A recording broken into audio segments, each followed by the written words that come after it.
this is Andrea Perrin at the Ocean State Paracon. I'm here with my dear friends, and I will very soon be a guest on their fabulous podcast, The Claws Corner. Listen for our broadcast. I hope you enjoy it, and thanks. Heavy metal singer, radio disc jockey, public access television host, co-writer of a television pilot, documentarian, actor, stand-up comedian, author, special boy, and an all-around great guy. Well, guess what? I'm back! Coming to you from SMG Studios, it's the Claws Corner, featuring interviews with movie directors, authors, bands, entrepreneurs, ghost hunters, comedians, podcasters, and much, much more. Each week I will have an in-depth interview with the up-and-coming stars as well as stars from past eras. So tune in and hear what they have to say on the Claws Corner. Enter, if you dare. Welcome to another edition of the Claws Corner. Today's episode features my very special guest, actress Lynda Day George. She's been on numerous television shows and movies, including The Love Boat, Wonder Woman, Mission Impossible, Grizzly, Day of the Animals, and she has worked with everyone from Peter Graves, Ricardo Montalban, John Wayne, and even Bruce Lee. So please welcome my very special guest, the extremely talented and the always beautiful Lynda Day George. Oh gosh! How was that? Thanks. You like that intro? I hope I can. I hope I can live up to that. I really don't have too many concerns about that. So let's get right into it, Lynda. Okay. How did you find your way into acting? Oh my gosh! Take that road down memory lane. Holy moly! Well, let's see. It really started, I guess, when I was about 12. And my mom decided I should do this beauty contest, which I did. And my bathing suit won. And well, congratulations. Yes, thank you very much. It won for me, I'll tell you. And then I started modeling after that. At age 12? Yes. Wow. So you know what? I think there's a big difference in what's of that happening now. I don't think that would ever happen. I think that now that everybody's so, more politically correct and they're sheltering the children, I don't think that they would ever allow a 12-year-old to do that. But I am so glad that they allowed you to do that because many fans are very happy that you that started the career that you've had. Thank you. I appreciate that. And that's really how it all began for me. I ended up going then to New York because the woman who owned the agency that I won the time with in Phoenix had been a model with Eileen Ford in New York, and she got Eileen interested in me. I went to New York and stayed with Eileen and her family at their home in New York City. Wow. And I worked every summer with them. Now, was it always working as modeling? 18. Yes. Yes. So you modeled from age 12 until what age?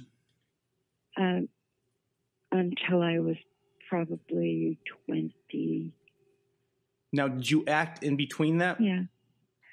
I acted in a play in Phoenix, but that was later. That was a different time of the year, and it was, I guess I was 14 or 15 then. And it was great fun. So I did it. They liked me. Well, back then, did you have aspirations to be an actress, or did you always say, I just want to be a model? I'm not really worried about acting. Like, what was the transition from modeling to acting? It kind of happened as a result of modeling. I ended up doing other things in New York with commercials and that kind of thing, and commercials put you on screen, and then other people notice you, and then you end up doing acting. So before you did any I kind ended up in that. Yeah. Well, that's very, very impressive. Now, did you start on the stage first, like doing plays, or I know you said you did that one play, but did you do anything else, or did you go right from modeling at age 12 to commercials? No, I did a play in New York on Broadway. Wow. Which play was that? That was The Devils with Jason Robards and Bancroft. Wow. That was your first play? Yes. That's a nice introduction into Hollywood. Yes, it is. Very nice. Now, did you get that from the family that you were living with? Did they were they acting as your managers? No, they were my agents for commercials and modeling. Period. Wow. Now, your first big break was playing the role of Lisa Casey in Mission Impossible. Tell me about that. That was great fun. Well, it's another great show. Thank you. I enjoyed very much doing that show. The people involved in the show were wonderful, from the producer all the way down to the best boy on the set, to the fellow that runs for the coffee. It was just an incredible group of people, and I was so fortunate to be there at that time doing that. Wow. Now, how did you get that role? Did you hear about it and try out for it, and you were the one that was cast, or did somebody recommend you? Well, my agent in Hollywood was the one who he brought that to me. I didn't know anything about it being available. As far as I knew, the show was cast and everybody on it was doing their part. And all of a sudden one day my agent said to me, I want you to meet Bruce Lansbury. They have a part on Mission Impossible they'd like you for. I went in and met him, and I began to work there with them. I do not know how that process began. All I know is I went for an appointment and I got the job. And I was thrilled. Yeah, I can imagine why. And I think they made the right decision because that year you received a Golden Globe nomination, if I'm correct. Yes, that's true. Wow. Now, you mentioned the great cast they have. One of the actors on that show is Peter Graves. Wasn't he your acting mentor? It was just a delight, a real, honest, straightforward actor, someone who knew exactly what he was doing.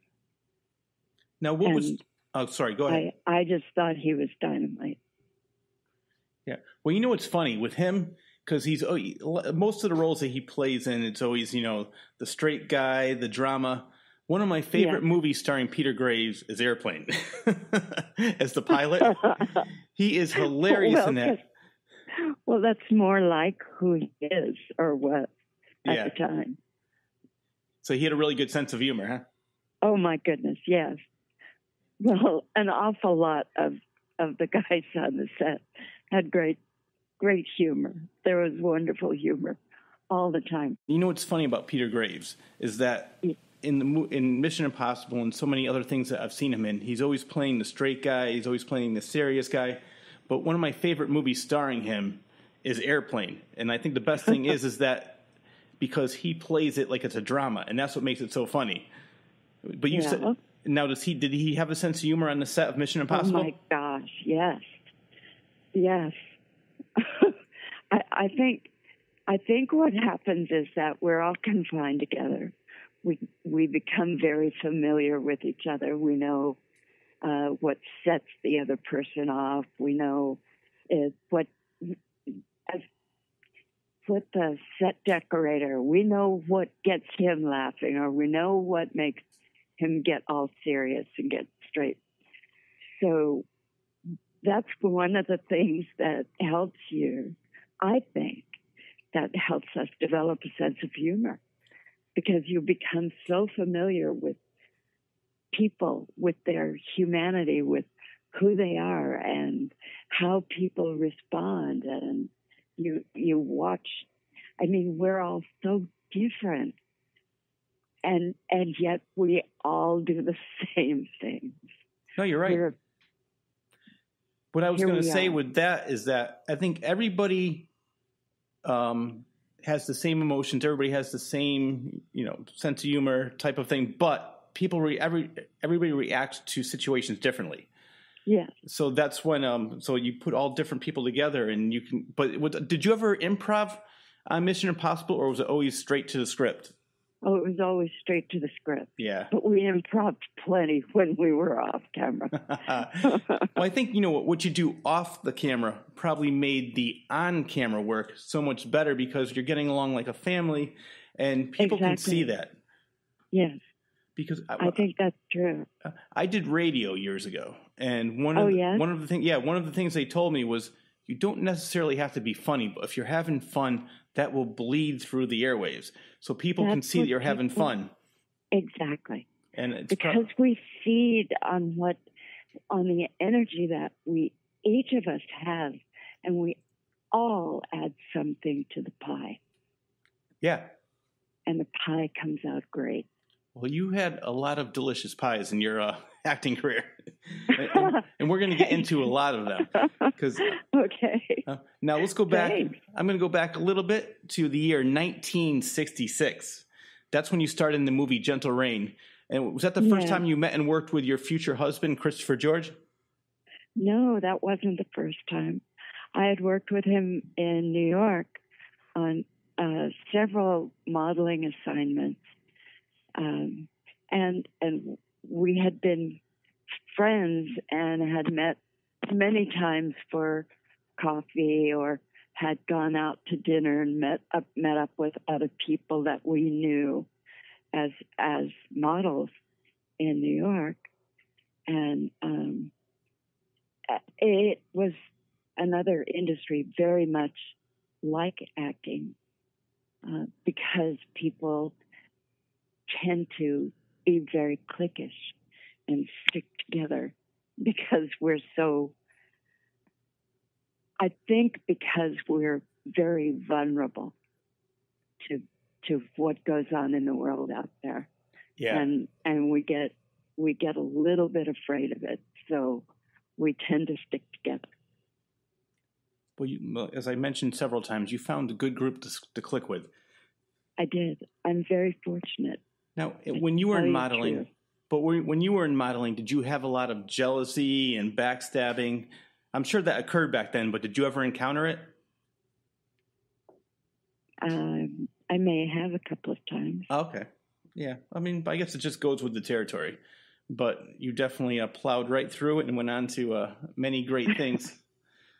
Now, people are who they are. Exactly. And I always tell people, I could care less if you like me or hate me. If you like me, come along for the ride. If you don't, move out of the way. Yes. Now, you and Christopher George worked together a lot. And there's one director that you two worked with. Two of my favorite movies growing up were Day of the Animals and Grizzly. And you worked with director William Gerdler. And you know what impressed me about him is that in 6 years, he created 9 movies. Yes. Unfortunately, there was a helicopter accident, but I can only imagine what his career would have been like if he actually lived a little bit longer. I mean, the movies that he made were great. Yes. He got better and better and better all the time. And I think that he was just one of those really rare and unusual people who could do just about anything. and they could inspire in you the ability to become excited about what you were doing. And that, I think, is a really special thing. Now, was he the type of director that was overbearing, or is he the type of director that lets you be you, and then, you know, you become the character because you know the character, or was it more like, I want you to play exactly like this, or did he let you, give you enough room to play around with the characters in his movies? Of course. Yeah. There was always plenty of room to do what you needed to do to get to the place he wanted you to. Now, what was it like working with Leslie Nielsen in Day of the Animals? Leslie was hysterically funny, and he had to have a good time, and he certainly had a good time. He was just wonderful, just a superb person, very sweet, very, very good person. Yeah, I mean, and people someone don't that you just loved being around because he was so alive. Yeah. One of my favorite scenes of Day of the Animals is, I guess I'm not giving anything away, but his death scene where he wrestles a grizzly. That was, because people in this movie, if you haven't seen it by now, why not? But he plays the villain in the movie. He plays the bad guy, and it's not a comedy. He wrestles a grizzly. Yeah, and because the movie is about everybody. I guess back in the 70s, there were a lot of movies about we are ruining the earth, and then the earth was getting back at us. So in this movie, the animals, because we were destroying nature, the animals were rebelling, and you were all hiking in the woods. And the animals started attacking, which is interesting because you had an actress by the name of Christine Backlany in that movie. And some people might remember her as Chrissy from Jaws. Yes. But a lot of people don't know that she was also the animal trainer in the movie. Oh, yeah. She was dynamite with the animals. Oh, my gosh. She and I forgot who her partner's name was.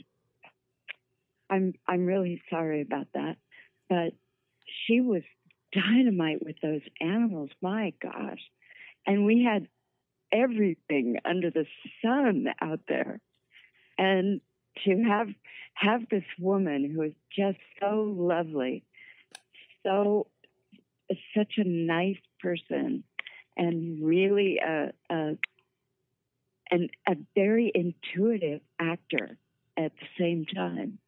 And to see her working with these animals and these huge animals responding so clearly to what she needed them to do, it was just stunning. Well, I'm glad you brought that up because that was a question I wanted to ask you. Were there any injuries on the set? I don't think we had any serious injuries on the set. If they were injuries on the set, generally they were our own fault. Yeah. Well, it's funny because I guess the first scene where an animal attacks is with Susan Backlany, and the bird attacks her. So of course they had her do. But there was this one scene where somebody, is it a cougar, I think, in the campsite, but that looked very realistic. It's like, I don't know. I mean, but obviously, she's a great trainer.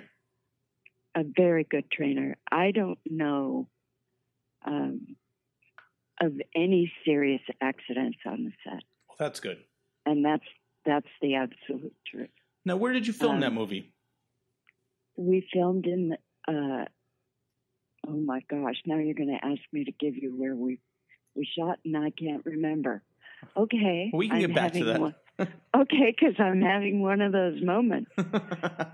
Well, believe me, if I did not have everything written down in front of me, I would have that moment all the time. So, we'll get back to some of your TV shows, and I had so much fun doing research on you because I remember these growing up, but going back and revisiting this, and one of the shows that I rewatched was you playing Foster Grabels, the Nazi Wonder Woman, on the TV show Wonder Woman with Lynda Carter. That was great. Thank you. So tell me a little bit about that, because actually Christopher George was in that as well. Yes, he was. That was really fun little thing to do. We had a great time doing that too. Lynda Carter, just spectacular person, and what an incredible idea.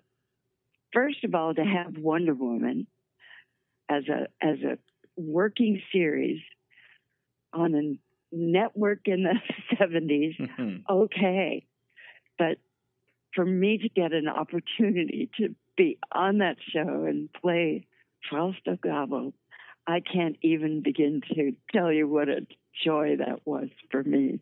Oh, I could tell. Watching the episode, I could see the fun that you were having. Thank you. I love now. There were some really very memorable moments on that play. Things that I will take with me for a long time. Were you ever on any other episodes? No, only that one. Well, you know what? That's probably good, because there's no way you could top that. That was perfect. Thanks. I appreciate that. Yeah. Now, another show that you did was The Love Boat. And it's funny, I met the cast of The Love Boat at the Chiller convention where I met you as well. And they are great. I met Gavin McLeod. I met, Isaac? I met several of the others. Doc. Who were some of the guest stars on the show that when you played on that show? Oh my gosh! Well, on one of them, there was Christopher George. Oh wow! Surprise, surprise! What was he doing there? See? This was fun. He was a sports. Let's see, was he a sports writer or sportscaster? I think he was a sports writer, and he was. I just thought he was dreadful. He was an arrogant sports fanatic. And I, of course, wasn't. So, there. Well, obviously, the two of you had to do a lot of acting to make it seem like you hated each other. We had so much fun on that show. I tell you, I have an awful lot of fun in my life. I don't think I take things too seriously, because I know that there's tomorrow. And if there's not tomorrow, I won't know that. I love that mentality. So I feel like it's urgent to have a good time when you're doing your job or when you're just being with people. I think it's dreadfully important to remember to have fun right now. No, I love it. You may not have tomorrow. See, that's a great way to think. And it's funny because not only did I do radio, but I've also done stand-up comedy. And yes. Yeah. And when I got off stage, I've had people say, why do you always look like you're so happy and you're having so much fun? I said, because I am. And the other comedians, the other comedians would laugh and say, you actually have fun doing this? I said, what are you doing it for? They would go to a show and hope that somebody would see them in the audience and say, all right, we're going to sign you to a 5-year deal with Netflix. And I said, okay. But that would be nice. But I went up on stage just saying, you know what? As long as I can make people laugh. And for my mentality, I could care less if I bombed. If I made one person smile, that was a good show. That's absolutely. Yeah, so I had the same mentality as you. It's like, carpe diem. Just live for the moment. Live for eternity. Bring it one step further. I like that. Yeah, because you don't know when that eternity is going to come. Mm-hmm. So tomorrow may not be here. Enjoy today. All right. Well, that's why you and I are having a great time right now. That's true. Thank you. Now, you were in so many TV shows and movies. I'm going through just some of the list. And one movie that you starred in was called Chisum, and your co-star was John Wayne, a.k.a. the Duke. Oh, man. Yeah, please tell me about that. Oh, my gosh. That was just amazing. I can remember the first time I met John Wayne, just about took me apart. I can't. Oh, my gosh. I was standing talking to Mike Wayne, to Chris, of course, and to two other people that I didn't know at that time. Attentions seemed to start to move, and I felt someone walking up behind me. You know, that feeling when you know somebody's behind you and you start to turn around, and I heard that voice greeting his son, Mike, and I turned around and I was just struck with awe, because here walks this person who brings this enormous history along with him, this incredible, just this massive human that I was stunned. And I stood there and I had a hard time introducing myself, and Chris was grinning and Mike was laughing and Duke was kind of staring at me and I thought, well, I said, so what would you do if the Statue of Liberty talked to you? In my whiny little crying voice, because my brain was just in turmoil at that point. That is funny. And I was just amazed. Well, he really enjoyed that. He really enjoyed that. And over the next few weeks, we had so much fun.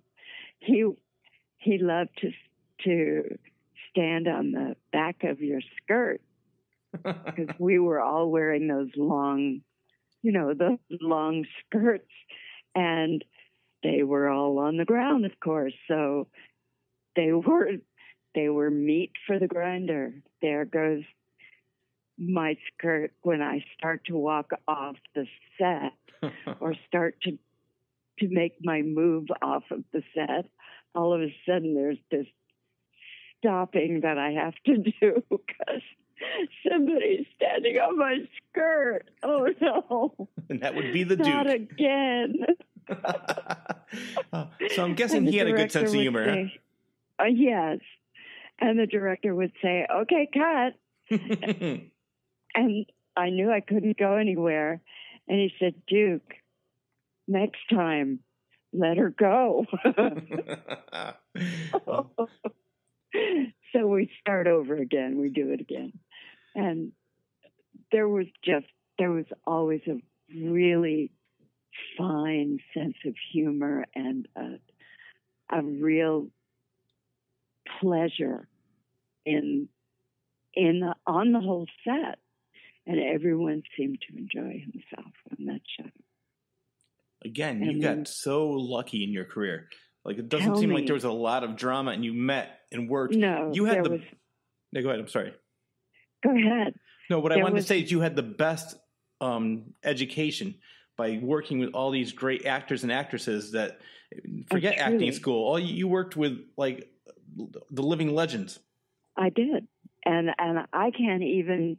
I mean, I am so blessed, and I am incredibly grateful for the favor of being able to work with the people that I've worked with in my career.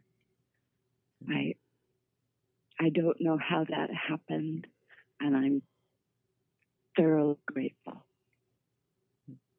Now, you also have a connection with Vanna White from Wheel of Fortune. Tell me what that connection is. Well, Vanna was a very dear friend. It was the daughter of a very dear friend of Chris's and Chris's brother and the George family. So they were all very closely related or very close friends.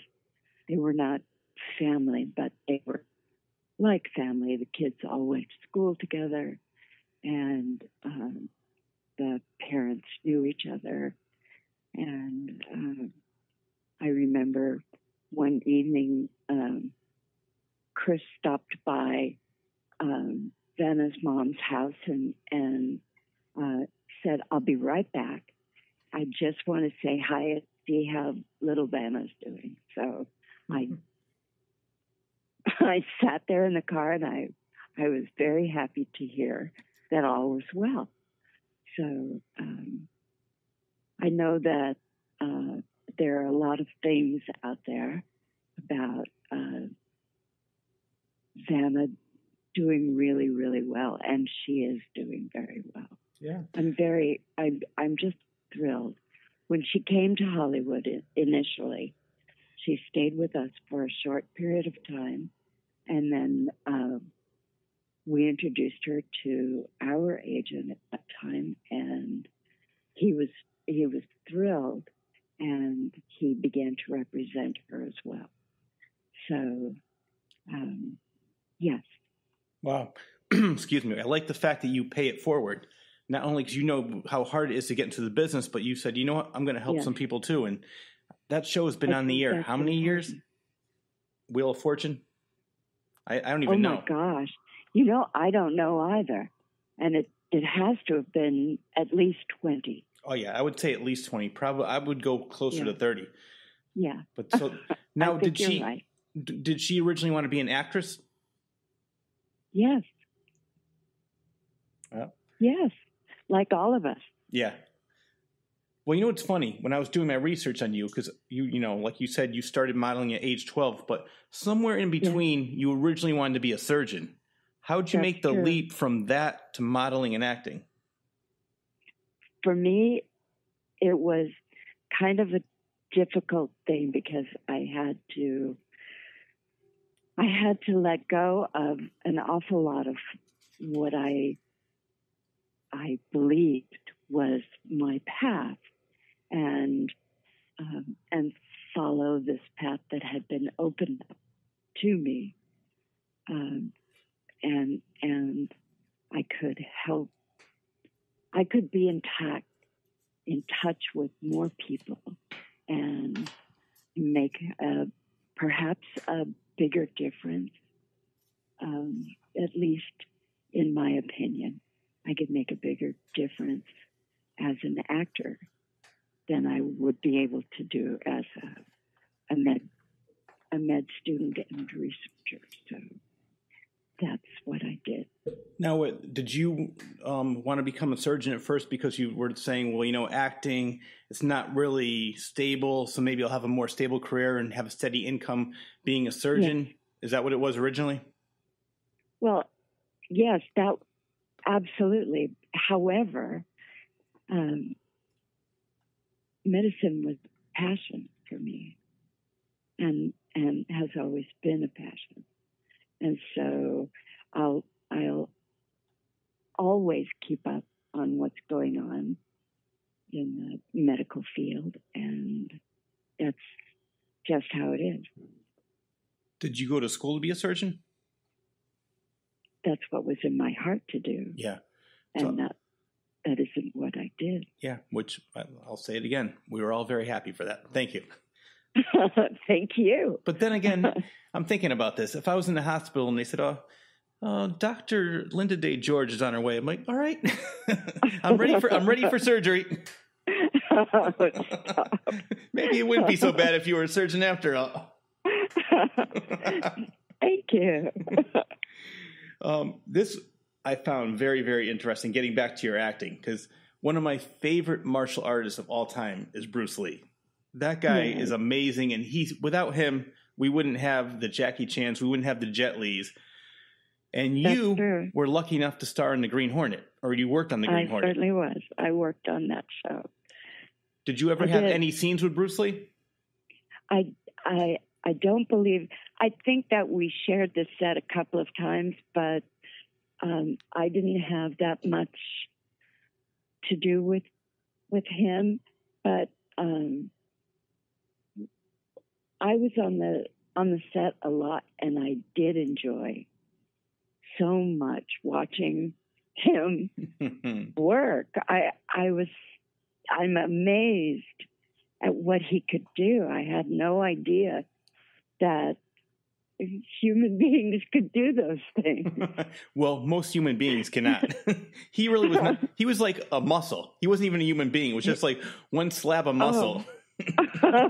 Well, he was certainly talented physically, as well as being a superb actor and a very creative person. Yeah, well, you know what's funny, because I'm sure you know this. He is the one that created the TV show Kung Fu. But they said back at the time, no, we don't think it'd be good to have an Asian lead, so they brought in David Carradine. But Kung Fu was his brainchild. Yes. Yes, I had heard that. Yeah. And I didn't know that for a fact, but thank you for confirming. Yeah. Well, you know what I love about him, too, is because most people, if that ever happened to them, they say, you know what, forget it, I give up. What he did, he went back to Hong Kong, made a movie. It was the highest grossing movie of all time. He said, let me make another movie. That became the highest grossing movie of all time. He made a third movie. So he made, what he did was, what's that saying? I think Steve Martin made a comment similar to, be so good where they cannot ignore you. And that's what he did. Exactly right. So, and that's exactly what he did. But you know what's funny? I could talk about Bruce Lee for a while, and there's one thing I wanted to bring up about him was that they wanted to do a crossover episode to get more ratings with the TV show Batman. And in the show, Robin was supposed to beat Kato, Bruce Lee's character. Bruce Lee walked off the show and said, if I lose to Robin, I am out of here. So they made it a draw. I love that story. Thankfully, they could see ahead. Oh, yeah. Well, I think if that ever happened, I would have turned the TV show off. I'm like, all right, there's no way. I'm done watching this. But, heck. Well, no, I'm talking about like Batman. If Robin ever beat Kato. But you know what's funny? I met John Saxon, who starred with him in Bruce Lee's first American movie, Enter the Dragon. Yes. And I don't know if you saw this. That's the reason I'm bringing this story up is that John Saxon said back then a lot of people would go on the set and challenge Bruce Lee to a fight because they said, oh, yeah, you're not really that tough. Yeah. You're not. So John Saxon said Bruce Lee never walked away from a fight, but he never lost one either. That's the truth. Hallelujah. Did you ever see that? I heard people make those kind of claims or challenges. And in later days, they never said that again. So I would assume that they had discovered the error of their ways. Yes, the hard way. Yes. Now, you have been on so many hit shows. A couple of them include Police Story with Angie Dickinson, Kung Fu, Marcus Welby, MD, Barnaby Jones, Rich Man, Poor Man. The list goes on and on and on. I mean, we could spend the next 2 hours with everything you've been in. Now, for you, do you have a favorite actor and television show that you worked with or were on, and why? Oh, my gosh. I know it's tough to pick just one, but I know Mission Impossible, of course, was very personal to you. It was very personal to me. And my goodness. I tell you truthfully right now, I could not tell you that there was a favorite. Yeah. I just felt so fortunate to be doing everything that I was doing. And every time I met someone that I had seen work before, I was amazed that I was there even as a performer, I managed to get in on that. That was just, it was amazing to me. Well, like I said, you had the best school ever. Forget acting school. You basically just, had, like I said, I can say it again and again, the living legends in front of you, and you could learn everything that you had learned from watching them. It's true. Yeah. I am the most fortunate person I know. Yeah. And I can't even begin to tell you all of the wonderful people I've worked with. I mean, and that goes all the way down the line on the set, from directors to producers and even assistant directors, people that really you don't recognize as,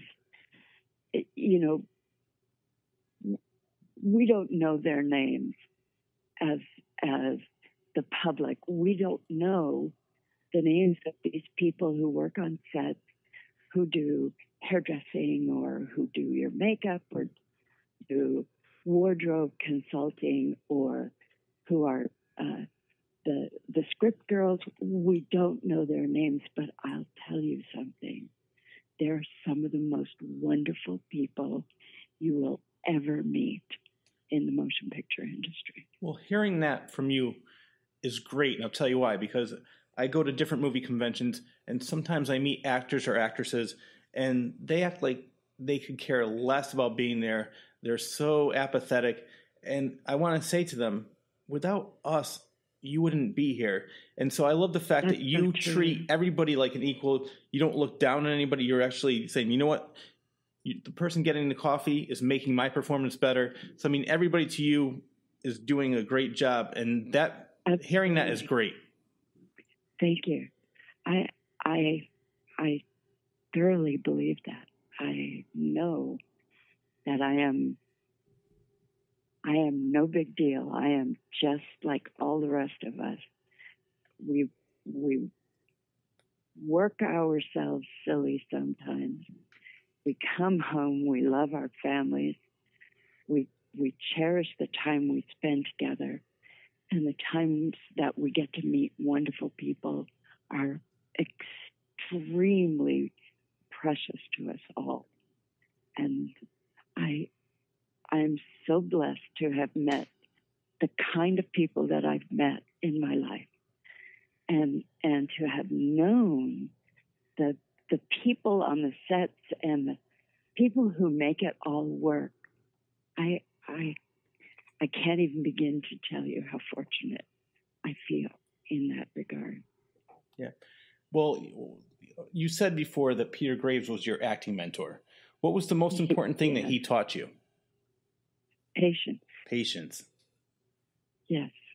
Now, is that because, I know most people probably don't realize this, you're on a set from 12 to 15 to 16 hours a day, and most of the time you're just waiting around for the next shot while they're setting up the cameras, getting the lighting ready. Is that what he meant by that? Well, some of that, yes.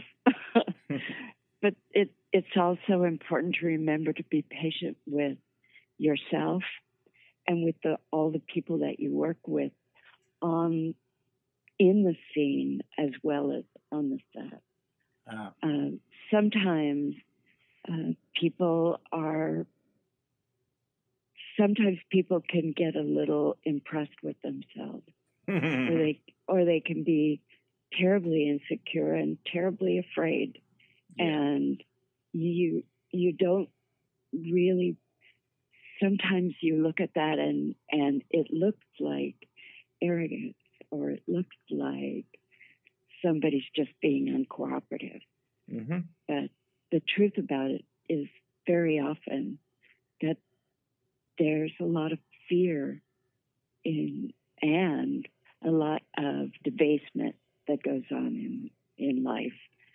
We don't always get treated as if we were valuable, and sometimes people are afraid of that, and they react the way they do. Wow, that is definitely great advice. It's very important to remember patience. Now, did you ever meet his brother, James Arness?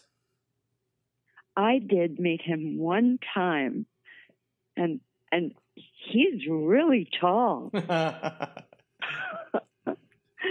that time, I had not met my late husband, Doug Cronin, and Doug was almost as tall as he was. Wow. Yeah. So I had not actually met someone that tall. Well, it's except funny. When I was about 7 years old, 6 years old. There's only one movie that ever scared my father, and that was The Thing from Another World, which James Arness played The Thing. And he said that one scene where he puts his hand through the door, my father... Oh, my gosh. That just about scared me to death. I think I nearly wet myself that time. I was just a kid when I saw that film, and it scared me senseless. I mean, obviously, I saw it years later on VHS tape, but the movie is still. I mean, to me, it's not outdated. It's still great. You could watch it. Oh, yeah. I love the story, and the special effects at that time, I think, are outstanding. Yes, and they didn't do pretend science either. They did stuff that is easily identified today. You know, I still remember the mics and the kind of telephones and the kind of loose, secure doors that they had at that time. Oh no, I remember those too. and I'm not that young. Well, you look it, so take good care of yourself. Oh, thank you. You're welcome. And you look pretty good yourself. Well, thank you. I appreciate that very much. Thank you. But that science wasn't off-putting. You know, it didn't detract from what was going on. And sometimes when you see sci-fi films today, the science is so a part of the film as a character in the film almost, that it competes with the other characters in the film. In The Thing from Outer Space, that was it. Yeah. We didn't see an awful lot of science fiction stuff in that. It was just those characters. That character was terrifying. And the possibilities were presented very down-to-earth kind of thing. Well, you know what made that movie so great? And Gene Siskel, I always make this quote from Gene Siskel because I love it, and it's so true. He said the last good movie they made was back in the 70s because that was before CGI, and they actually had to rely on a good script, good character development, and a great story. Instead of now, everything is, how many explosions can we have in this movie? And I think when I noticed it, I think the year was 1995 or somewhere around there. The movie Twister came out, and this was the whole movie. Wow, there's a twister. Oh, wait, there's a bigger one. Oh, my God, look over there. There's another one. There was no plot to it at all. The special effects look great, but who cares? Hello.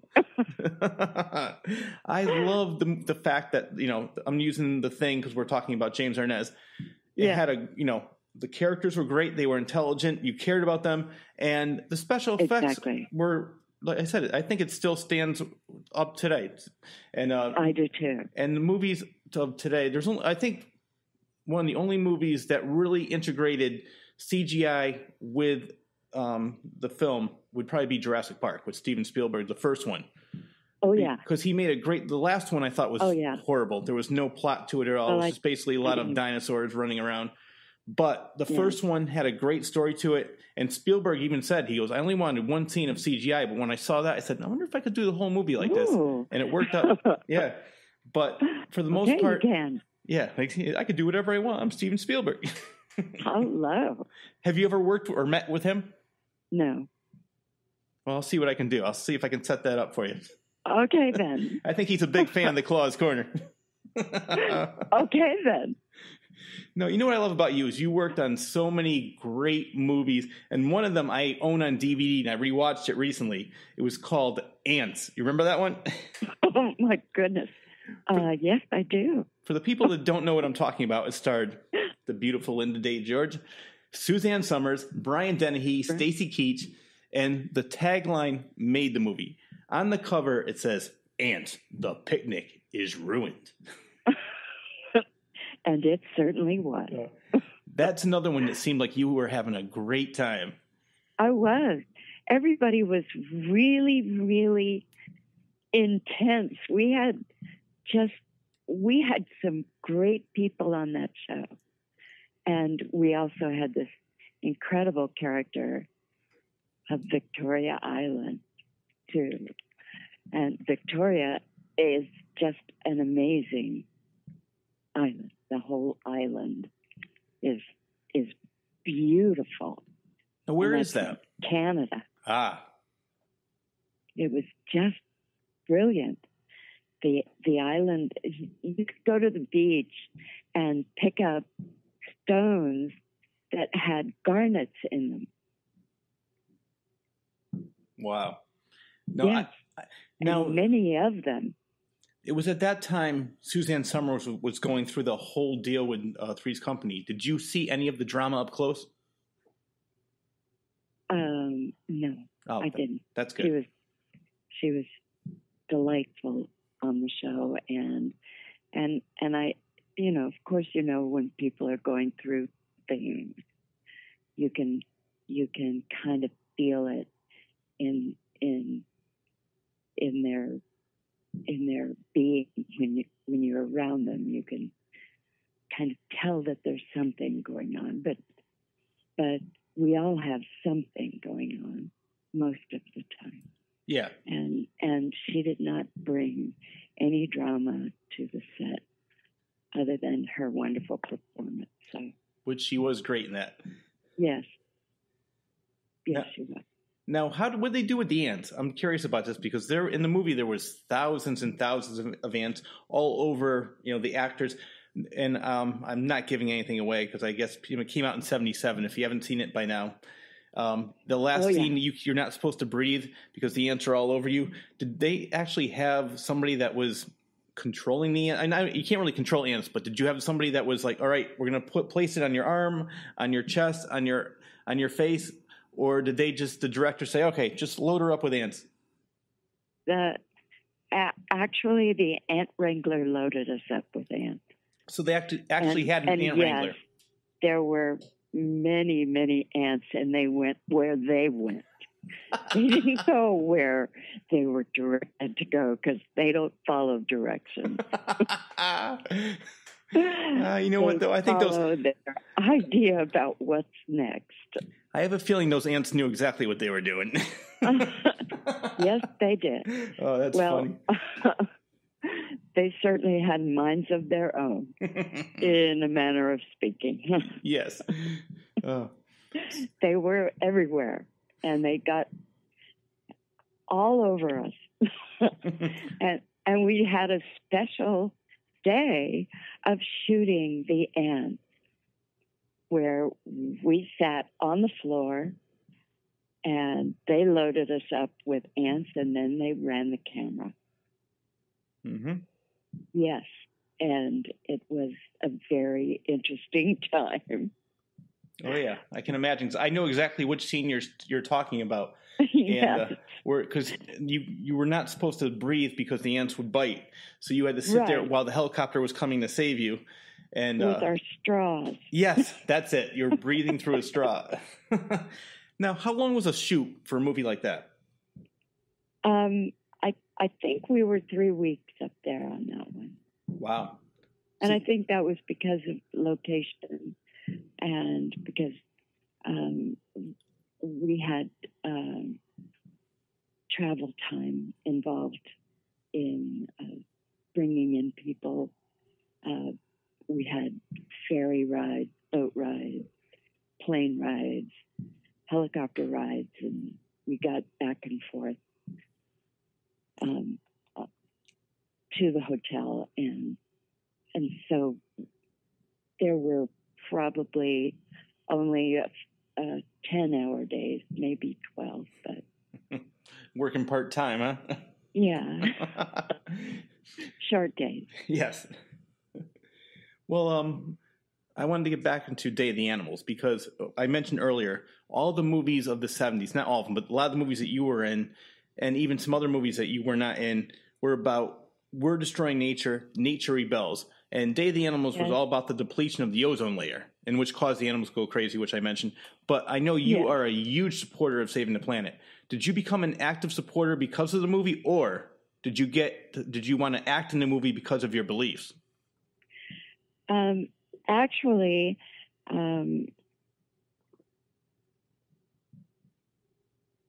that's difficult to answer because I think at the time we were very actively concerned about what was happening to the planet and what could we do to make it different. Was there anything that we could do to make it different? How do you impact one industry and have that be okay because you're saving some of the animals, which another industry is going to destroy anyway? And wait a minute, here's another industry coming up on the scene, and what do you do about that? Mm-hmm. I think that we were all just really stunned by the information that we were receiving about what was going on and what the effect of the ozone layer, what was the effect on the ozone layer? What was happening to our oxygen supply? Were the ice packs really melting? Wait a minute, are we going to be able to save the seals? Oh no, wait a minute. What we really have to do is bring the temperature of the, wait a minute. No, what we've got to, we were getting wildly varying information. Yeah. And I'm just so grateful that we've got things kind of settled down a little bit so that people are more conscious when they're performing their industry research. They find out first what's going to be the impact on the planet now, and how can they, if there's going to be an effect on the planet, are they going to be able to mediate that so that they can alter their product in such a way that they can build the product without a dangerous impact on the planet. So I think that an awful lot was accomplished during that time. And we still have great things to do. So there's still a need to be cautious and to watch what we're doing. And yes, I got into it, I suppose, because I was concerned and I didn't have enough information to know what was going on, and I wanted to know. So I wanted us all to know. So now, was William Gerdler very interested in that as well? Is that why he chose to do two of those movies? Well, I think that he was, of course, concerned, and he was a new, young, excited director. Yeah. And these were important subjects to tackle at that time. And they were the things that were going to get the attention of the audience. So, of course, of course he was concerned. Now, one of my favorite movies, I have to say, is Naked Gun. And you are lucky enough to have a Naked Gun connection. You worked with both Leslie Nielsen and you also worked with Ricardo Montalban. Oh, yes, I did. What was Ricardo like? Ricardo was, he was an ultimate gentleman. He was just wonderfully handsome and courteous and a real gentleman. He was very, very kind and very attentive and had ultimate patience. Yeah, he must have learned from Peter Graves. I think so. I think they both learned in the same school. Yeah. Now, what about Hervé Villachez? Hervé. Okay. Well, Hervé was not quite as considerate or as thoughtful, perhaps. He had his own kind of talent, and he also had an ability to rile people up, and so yeah, he would get people a little ticked off, and all of us got our turn. So. do you think maybe it was partly because, one, what we talked about, the insecurity, and two, he was also one of the biggest stars back in the 70s. So it could have been the mixture of both, of him worrying that he's going to lose that stardom. Yes. Yeah. I think that had a lot to do with it. And and being small was it was difficult to hold that ego in that small body. Yeah. And perhaps that was part of it as well. And that we maybe didn't understand that at the time. Yeah, that's a shame. Or that we as a community didn't understand that at the time. Yeah. Now, do you remember what your fantasy was on the show, on your episode? I'm trying. Wait a minute. Didn't mean to throw it at you, put you on the spot. But... Actually, no, I don't. Okay.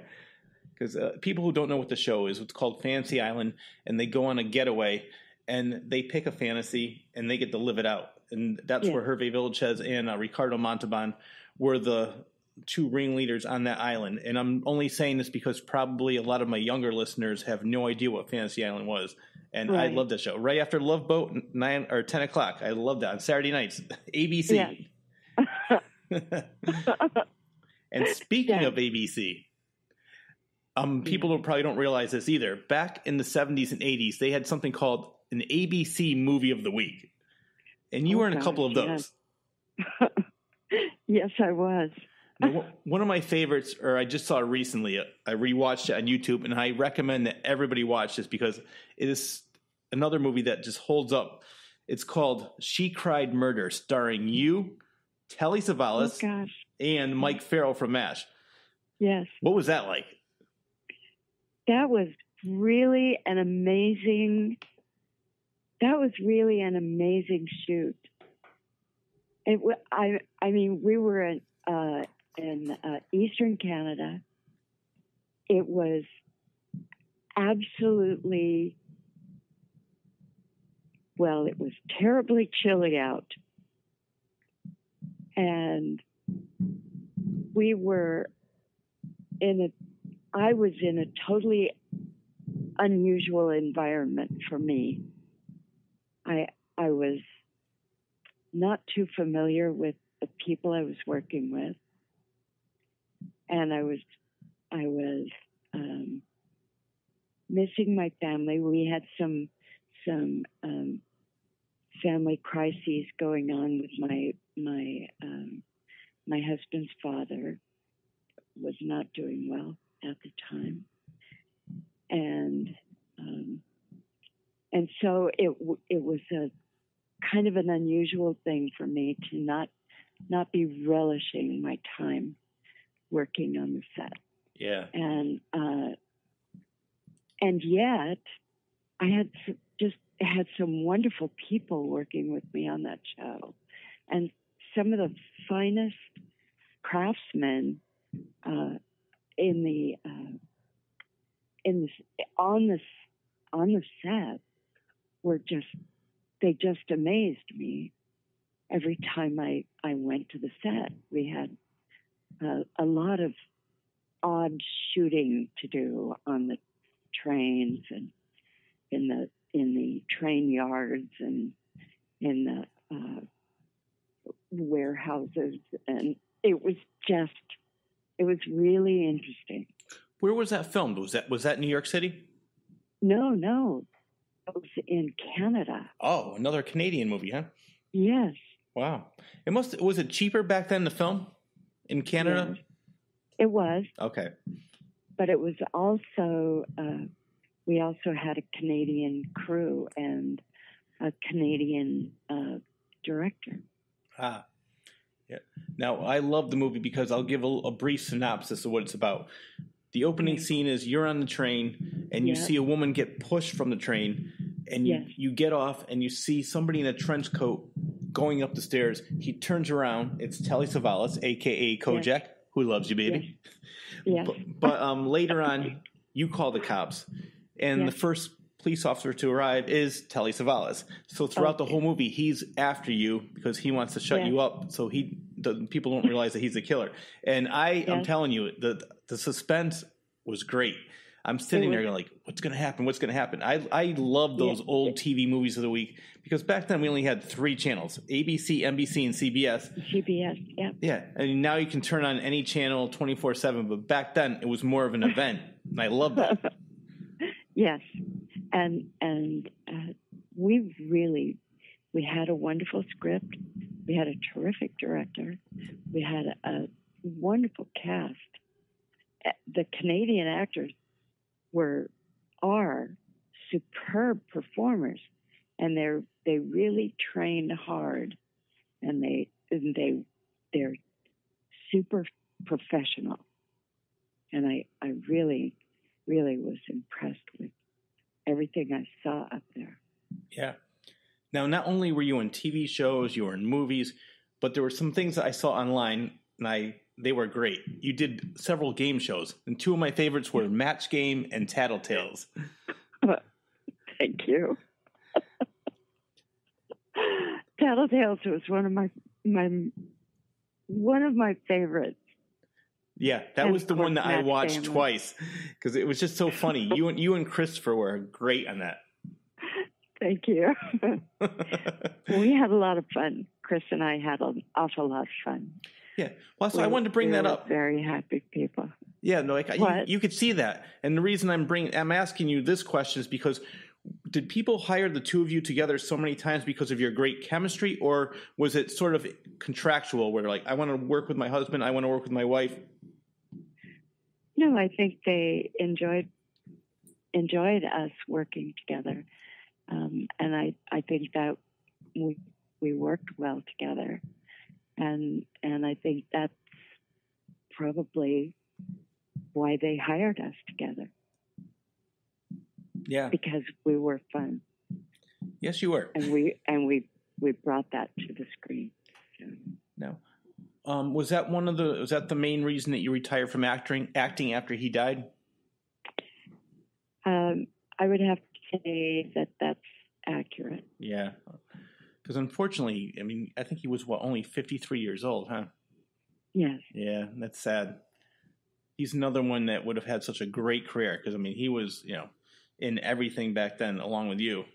Yeah. But he was a dynamite person. Mm-hmm.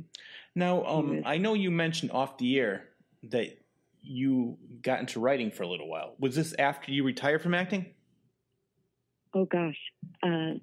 No, actually. I was writing all the time that I was working. Oh. I had some time after I had retired to put together some of the things that I had written earlier, and so that I could give them to my daughter. Now, what kind of books did you write? Well, I wrote poetry. Oh. Mostly, and I just in the last few years done a little bit of just straight literary stuff. Can anybody go onto Amazon and buy this? No. No? No. No. How did you get into writing? I was inspired to do some writing because an actor that I worked with, who shall remain nameless at the moment,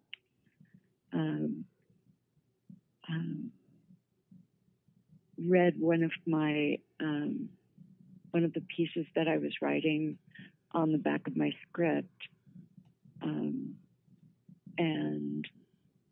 he knocked on my dressing room door and told me that he had read that and asked me if I was going to be doing any more of it. And he really encouraged me to write more. And he said, because you write well. And so nothing was ever published? No. I never wanted anything to be published. That's good. Sometimes it's it's good therapy just to write and get it out of your system, and then you feel better. So is that one of the reasons why you did that? Yes. Because there were so many feelings going on inside that you can't just constantly be talking and telling people what you're feeling, because you just don't do that. We don't have time for that. As a matter of fact, we're people on the run most of the time, or at least that's what I noticed. Yeah. Then, especially.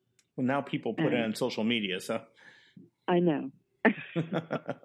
That's just not who I am. No. I can't help it. No, I am so happy to hear you say that, because I am the exact same way. I cannot stand airing my grievances. Like if something's bothering me, I'll do what you just did, because I love to write as well. I've written several short stories that I'm trying to get on Amazon right now. It's on Oh, cool. Yeah, so I'm having a good time doing it, but it's just for fun. I'm not trying to. I mean, I would love to maybe self-publish it or something to that effect, but. That would be really cool. Yeah. Well, you know what? I'll definitely keep you updated with that, and I can send you a link. Thank you. Yeah, definitely. Now, you came full circle in your acting career, because you finished your career. Yeah, you finished your career playing the character that catapulted you into the spotlight, Lisa Casey from Mission Impossible. The year was 1989 with a revamped version of the show. Tell me about that. Oh my gosh, that was fun. We went to Australia to do that. And, well, the cast. Yes. And there they were. I mean, it was fantastic. And, oh my gosh, the Australians, wow, they are just an amazing bunch of people. Seriously amazing. My brother's, he was a fighter pilot, and now he's an airline pilot. But in the Navy, he was almost stationed in Australia. And he said he was going to move there. He said it was the nicest country he's been to. So, yeah, he said exactly what you just said. He goes, the people are great. The country is beautiful. And yes. The people are like, they're incredibly powerful, strong, independent and resourceful people. I don't know that I've seen that anywhere else. Yeah. Not the kind of strength and independence that I see there, but we had that. But I think that we've become very, oh gosh. I'm sorry to say that I think we've become weakened by the ability to have everything or to get everything, whether we have to work for it or not. Thank you. I could not agree more. I think people today just want instant gratification. And I'll give a TV show as an example. What happened to the 20-year overnight success? You're in a band, you're the garage band, you're working your way to the top. Now they go on a talent show, a.k.a. American Idol or America's Got Talent, and all of a sudden they want instant stardom, instant fame. They don't want to work for it. And and that's why I loved, what you just said, and it doesn't only go with the entertainment industry, it's with everything. People just want everywhere. I know somebody that made a comment one time, and I said, well, why don't you have a job? Well, I don't want to start something small. I said, what's something small? What? Yeah. I said, well, what's something small compared to zero, which you're getting now? They want to walk into a place and become a CEO right away. I know. I want to start my own business. Okay. Well, what kind of an experience do you have already that would give you the option to start your own business? What can you do? Oh, I don't know. I'll find something. Yes. You will? How? What are you going to find? Yeah. Where are you going to find it? No. I've had somebody say to me, well, I want to start my own business. I said, well, you're going to be married to it. Oh, no, I'm just going to get some help, and then I'll come in and collect a paycheck at the end of the week. I said, if you want that business to succeed, you're going to have to be there opening day and night and live that job. Oh, no, it's not going to be like that. About 6 months later, the business collapsed. Yeah, I know. They do that. Yeah. And, maybe that's an experience that they're going to need, because they have now a sense of reality about that business anyway.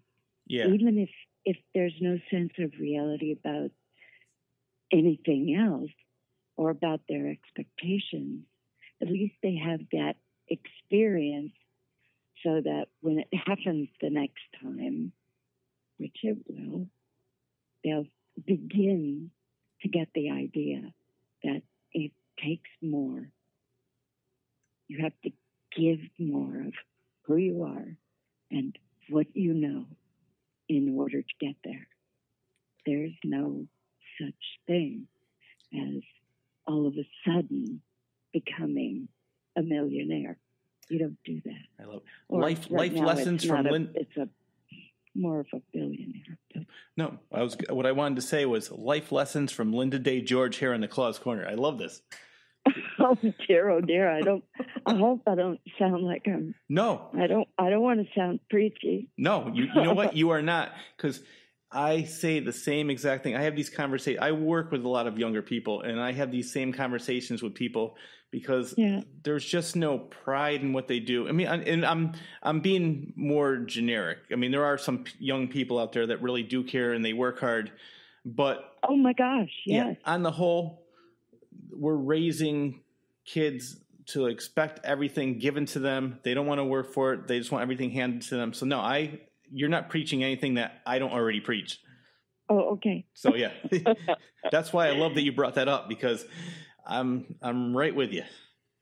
I have a friend outside right now who is, I think he's 26, and he wants to start his own business. He wants to do landscaping, and he's got a real talent for color and theme. And so his life mate came to me, and we talked for a long time, and she said, would you give him a chance to do it in your yard? And I said, absolutely. Go get him. Bring him over.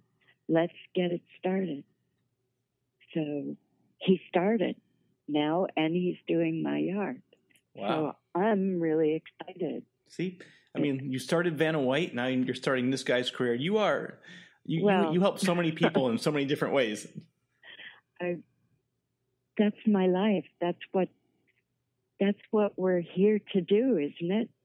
To be with each other and to support each other and keep our lives on track by watching how other people are doing it and sharing it.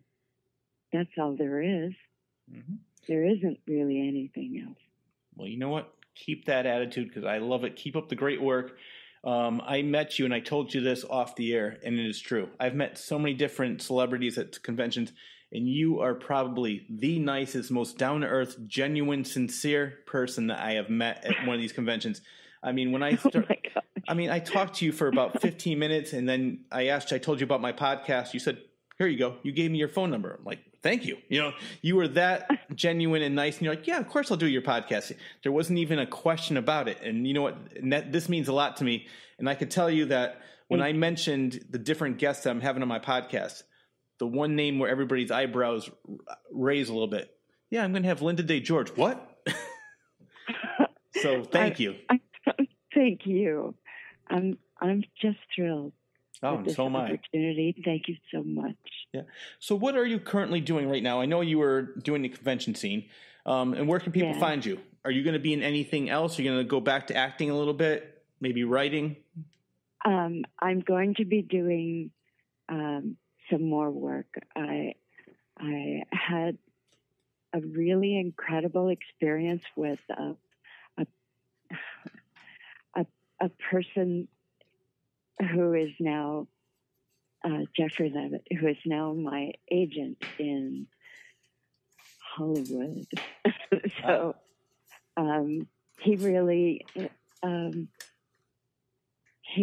made me think about it, and so I'm thinking about it, and I said yes to having him represent me, and if there's something that comes up there that I can do, then I will. All right. Well, I definitely look. Now, would you ever consider doing maybe the stage, doing Broadway again? I actually had an offer to do yes, I would. And this particular offer couldn't work for me at that time, but right now I have time and it would be fun. So. Well, hopefully if you do Broadway, please come to New York City so I could see you. Okay, then. Not that it has anything to do with me, but when you're talking to your agent, can you book me in New York City? There's this guy that really loves me. Thank you. That would be lots of fun. Well, I'd really enjoy that. Thanks. Lynda, you are the best. I cannot say it enough. Thank you very, very much for being on the show. It was a pleasure to have you. And I want you to know, please come back. Maybe when you do, when you're going to be doing your next Broadway play or movie, come back and you can promote it. Thank you. All right. I would be so thrilled. You guys working together, the two of you there, I know you're there. Yep. I really appreciate how hard you work together. And I thank you for that. Well, thank you very much. So that wraps up another episode of The Claw's Corner. A very, very, very special thanks goes to my guest, actress and model Lynda Day George. Until next time, see you in The Claw's Corner. And before I go, I just want to mention to everybody that my podcast is now up and running, and you can find The Claw's Corner on iTunes, Stitcher, Patreon, SoundCloud, and Google Play. Check out my website at theclawscorner.com. Subscribe and leave a review, please. So a special thank you to all my Clawcations out there. And until next time, see you in The Claw's Corner.